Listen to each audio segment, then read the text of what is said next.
వందే వందే వందే.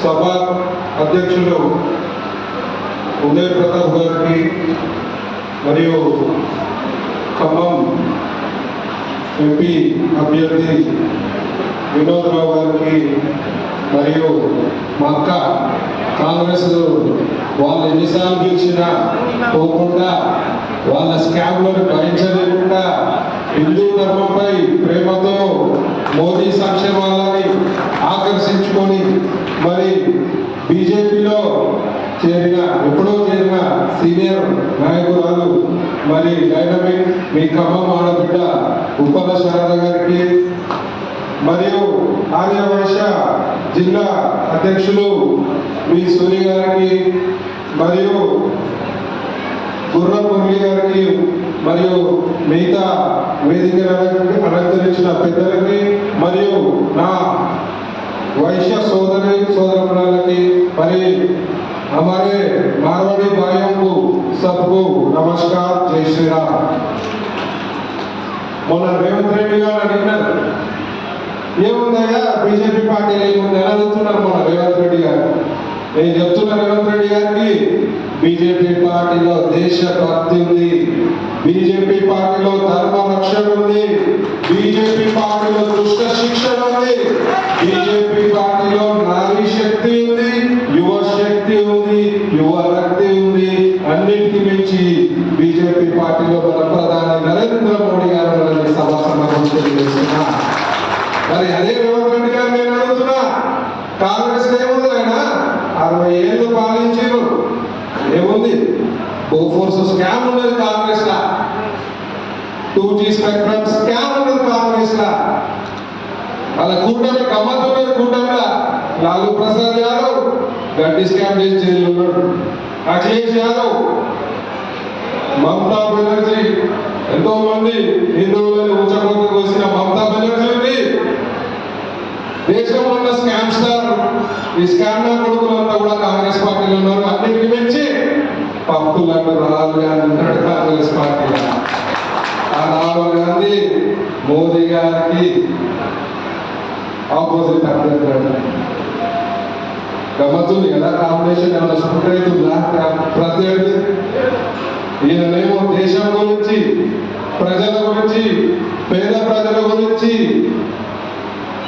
ఆడపిల్లల గురించి, దేశ రక్షణ గురించి 24 గంటల్లో 20 గంటలు పనిచేసే ప్రధాని ప్రపంచంలో ఎక్కడ లేదు. అలాంటి ప్రధాని మనకు ఉండడం మన అదృష్టంగా భావించాలి.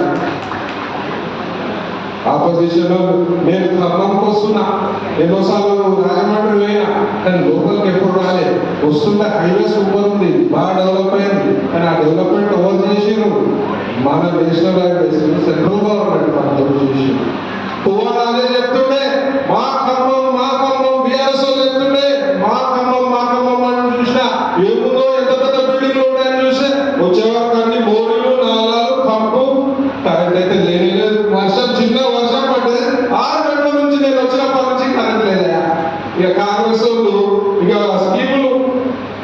స్కీములు ఇచ్చారు కదా, ఆ స్కీములు స్కూటీలు ఇస్తాము, రైతు రుణమాఫీ, మళ్ళీ దాన్ని డిసెంబర్లోకి వెళ్ళి సోనియా బయటనే తోస్తాడు బర్త్డేకి మాఫీ చేస్తా అని చెప్పి మళ్ళీ ఇప్పుడు ఆగస్టుకి పెండింగ్ పెట్టిండు. ఆగస్టుకి ఎందుకు పెండింగ్ పెట్టాల్సి వచ్చింది? ఎంపీ ఎలక్షన్లు ఉన్నాయి కదా. మరి వీళ్ళకి వేరే మతాలపై విశ్వాసం ఉంటుంది. వచ్చి యాదగిరి నరసింహస్వామి మీద ప్రమాణం చేసి చెప్తున్నా, ఆగస్టు 15 కల్లా నేను హామీలన్నీ అమలు చేస్తాను. ఏమేమి చేస్తాను ఆయన? మీరు హామీలు అమలు చేయడానికి ఏమున్నది మీద? తెలంగాణలో బీఆర్ఎస్ వాళ్ళు పందికొక్కలు లేక 60,000 కోట్లు అప్పుండే మనకి. ఎప్పుడు మనం తెలంగాణ తెచ్చుకున్నాం, మనం తెలంగాణ కొట్లాడి ఎందుకు తెచ్చుకున్నాం? మన నీళ్లు మనకు కావాలి, మన నీళ్లు మనకు కావాలి అని తెచ్చుకొని 60,000 కోట్లు అప్పున్న రాష్ట్రాన్ని కేసీఆర్ ప్రభుత్వం ఇవాళ 7 లక్షల కోట్లు అప్పులు చేసి మనపై గుదిపడలేని సమాధానం చేస్తున్నా. ఇవాళ అభివృద్ధి జరిగిందని కేసీఆర్ మాట్లాడతాడు, ఇక్కడ పువ్వాలు అదే మాట్లాడతాడు. ఎవరు అభివృద్ధి జరిగింది? వాళ్ళ ఆస్తుల అభివృద్ధి జరిగినాయి, వాళ్ళ అంతస్తుల అభివృద్ధి జరిగినాయి. వాళ్ళ పిల్లల భవిష్యత్తు అభివృద్ధి జరిగింది. మనకు మాత్రం గుడ్డు సినిమా ఇచ్చింది. ఏమి తెలంగాణ ప్రజలకి ఇచ్చిండు. 7 లక్షల కోట్లు అప్పించిందని చెప్పి ఈ సందర్భంగా తెలియజేస్తున్నా. వాళ్ళేమో మీకు తెలిసిందే ఎన్ని స్కామ్లు చేసిరు బీఆర్ఎస్ ప్రభుత్వం. ట్యాపింగ్, ఫోన్ ట్యాపింగ్, ఇంకా తెలియని స్కామ్లు చాలా ఉన్నాయి. కానీ కాంగ్రెస్ వాళ్ళు బీఆర్ఎస్ వాళ్ళకి మధ్యలో ఇంటర్నల్ అగ్రిమెంట్ అయింది, ప్యాకేజ్ అనేది కాబట్టి ఏ ఒక్క స్కామ్ బీఆర్ఎస్ వాళ్ళు తీసి బయటకు వస్తాయి. వచ్చినాయి ఏమన్నా స్కామ్ బయటకు వచ్చినాయా? అంటే లోపాయకార ఒప్పందం జరిగింది. ఇక మనకంట ఉంటా మతతత్వ పార్టీ అని చెప్పి ఓవైసీ సంఘాలకి వాళ్ళు బీజేపీ మతతత్వ పార్టీ అని చెప్పంటారు.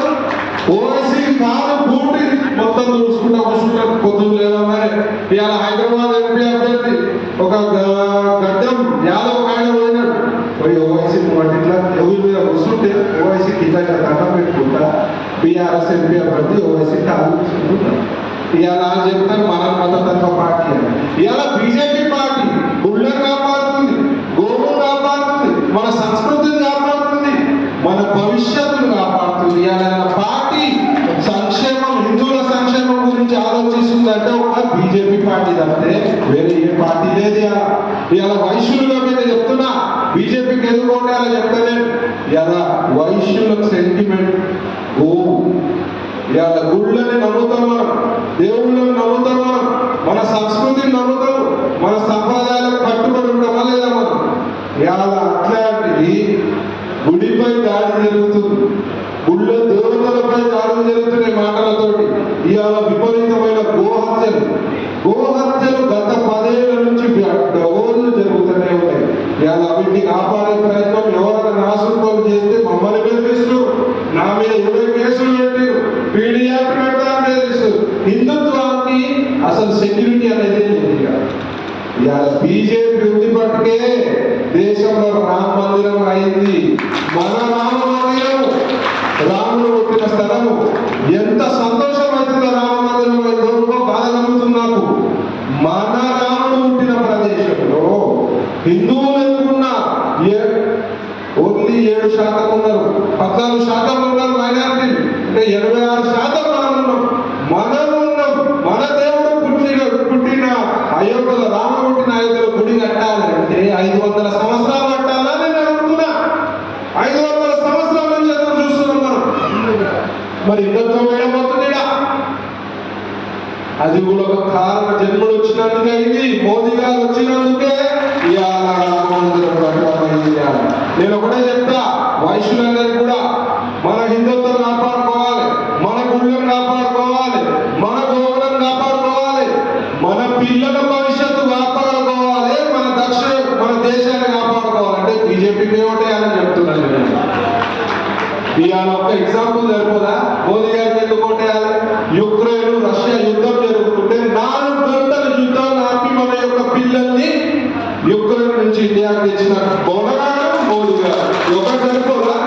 ప్రపంచంలో అపరాధ యుద్ధం 4 గంటలు నడుస్తున్నాయి.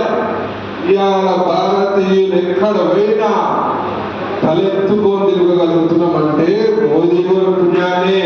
ఇవాళ భారతదేశానికి ఒక గౌరవం కలిగింది. ఇవాళ ప్రతి ఒక్క పౌరునికి ఒక గౌరవం కలిగింది విదేశాలలో అంటే మోదీ గారి పుణ్యమే. ఇవాళ బీజేపీ ప్రభుత్వంలో ఎప్పుడన్నా స్కామ్ల పార్టీ ఇలాగా అవుతుంది, ఎప్పుడు వెళ్ళే. ఎందుకంటే ప్రతి ఒక్క నిబద్ధత కలిగిన సైనికుల్లో ఒక డిసిప్లిన్ గా పనిచేస్తారు ప్రతి నాయకుడు.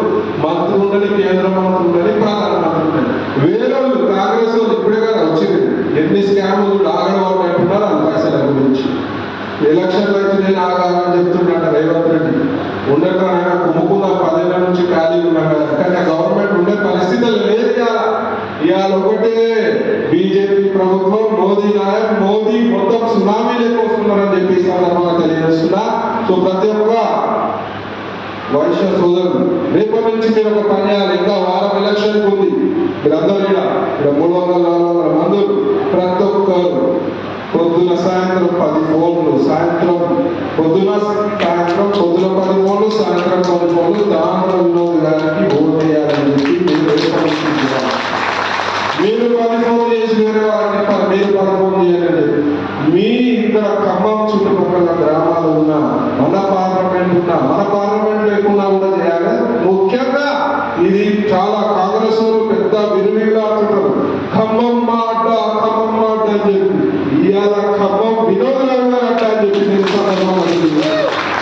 ఇవాళ 400 పైచలకు సీట్లు వచ్చే దాంట్లో స్థానంలో మీరు వినోద్ రావు గారికి ఇస్తారా, ఇలా గెలిపించుకుంటారా లేదా అని అడుగుతున్నా.